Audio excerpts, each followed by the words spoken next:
غصہ ہے لوگوں میں.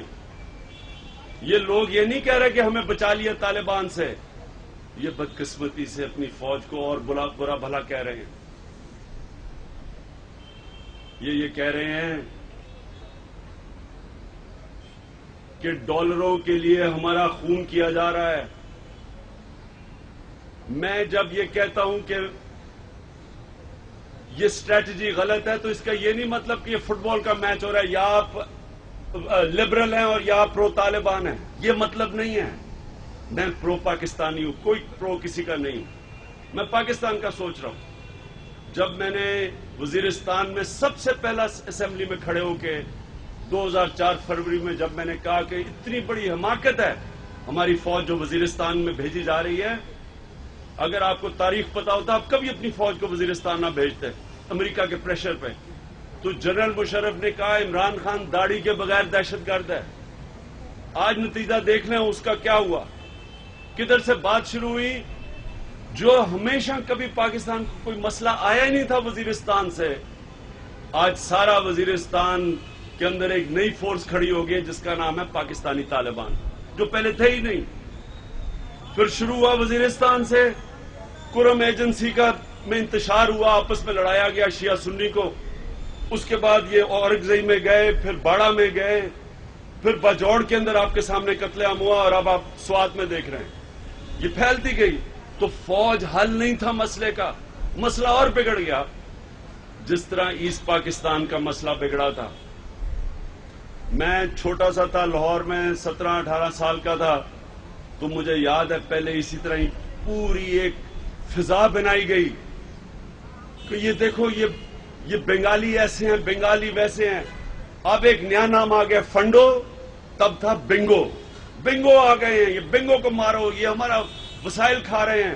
پورا پہلے ایک ماحول بنایا گیا، پھر اپنی فوج بھجوا کے ان کا قتل عام کی گئی، اور اس کا نتیجہ آپ سب کے سامنے. ذوالفقار علی بھٹو اتنے بڑے لیڈر تھے، جب ملٹری ایکشن ہوا اور جب وہ واپس جب شروع ہوا مارچ میں، اور وہ جب ڈھاکہ سے پاکستان لینڈ کیا تو انہوں نے کہا پاکستان ہیز بین سیو، ملک بچ گیا. جب ملٹری ایکشن شروع ہوا اور آپ کے سامنے تھا کہ ملک کتنا بچا. اس کے بعد لال مسجد کا جب ہوا ہم نے بڑا شور مچایا. ہم نے کہا جو بھی کرو بمباری نہ کرنا، قتل عام نہ کرنا، عورتیں ہیں وہاں، بچے ہیں. مجھے کہا گیا عمران بنیاد پرستوں کا ساتھ دے رہا ہے. آج اگر آپ لال مسجد کی انکوائری کریں، اس کے بعد دیکھیں کہ پاکستان میں کتنی قتل عام ہوئی، کتنی دہشت گردی ہوئی، کتنی انتہا پسندی بڑھی، کتنے خود کش حملے ہوئے لال مسجد کے بعد. میں ابھی بھی سمجھتا تھا کہ یہ جو آپریشن کیا گیا ہے سوات میں، اس کو ٹائم کیا گیا جس طرح لال مسجد آپریشن ٹائم کیا گیا جب اے پی ڈی میٹنگ ہو رہی تھی لندن میں، انہی دن 2 دنوں میں آپریشن شروع ہوا. اسی طرح آصف زرداری کے امریکہ پہنچنے سے پہلے یہ سوات آپریشن ہوا.